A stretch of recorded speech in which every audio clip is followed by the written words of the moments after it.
എങ്ങനെയെങ്കിലുമല്ല. സലഫുസ് സാലിഹുകൾ പറയാ ഹലാലിൽ മാത്രം എടുക്കപ്പെടുന്നതേ അനുവദിക്കപ്പെടാവൂ എന്നാ പറയാം.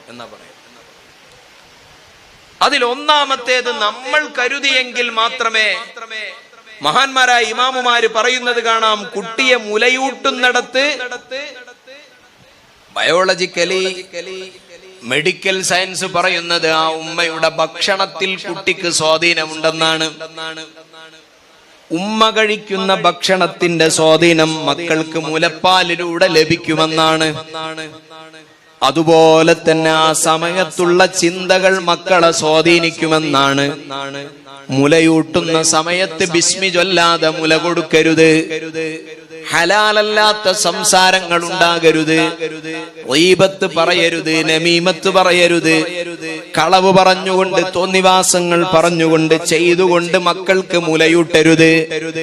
ആ സമയത്ത് നല്ല ചിന്തയോടെ ബിസ്മി ചൊല്ലിയിട്ട് ആ കാലയളവിൽ തീർച്ചയായും ശുബ്ഹത്ത് പോലും നമ്മുടെ ഉള്ളിലേക്ക് കടന്നു ചെല്ലുന്നില്ല എന്ന തീർച്ചയോടെ നമ്മൾ ഹറാം ഉള്ളിലേക്ക് കടത്താതെ മക്കൾക്ക് മുലയൂട്ടിയാൽ ആ മക്കൾ വളർന്നു വരുമ്പോൾ അവര് ഹറാം പറന്നവരാകാതിരിക്കാനുള്ള വഴിയതാണ്. ഇന്ന് ബന്ധങ്ങൾ തുടങ്ങുന്നത് തന്നെ ഹറാമിലാണ്. എല്ലാ ബന്ധങ്ങളും, ഒട്ടുമിക്ക ബന്ധങ്ങളും തുടങ്ങുന്നത് ഹറാമിലാണ്. നിക്കാഹ് മാനദണ്ഡങ്ങളെയല്ല, നിശ്ചയത്തിന്റെ പേരിൽ കാട്ടിക്കൂട്ടുന്ന എന്തൊക്കെ കോപ്രായങ്ങളാണ്. കല്യാണം ഉറപ്പിക്കാൻ പോകുമ്പോൾ തന്നെ കുട്ടിക്ക് മൊബൈൽ ഫോൺ കൊടുക്കുകയാണ്.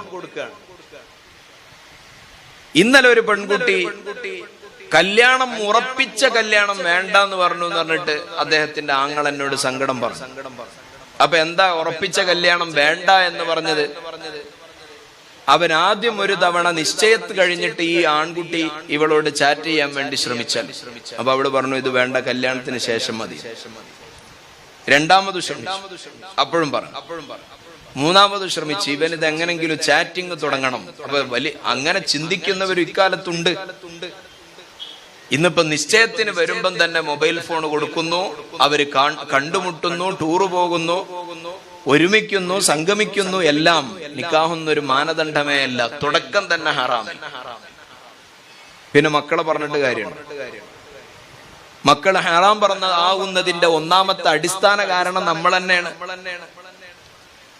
ഒരു ബന്ധം ഹറാമിൽ തുടങ്ങിയാൽ ആ ബന്ധം അതിൽ ഉൽപ്പാദിപ്പിക്കപ്പെടുന്നത്, അതിന്റെ പര്യവസാനം എല്ലാം ഹറാമിലായി പോകുന്നതിന് മക്കളെ കുറ്റപ്പെടുത്തിയിട്ട് കാര്യമുണ്ടോ? ഹലാല് നമ്മൾ തീരെ ഗൗനിക്കുന്നില്ല. ഈ മഹതിമാരെ നമ്മൾ പഠിക്കുമ്പോൾ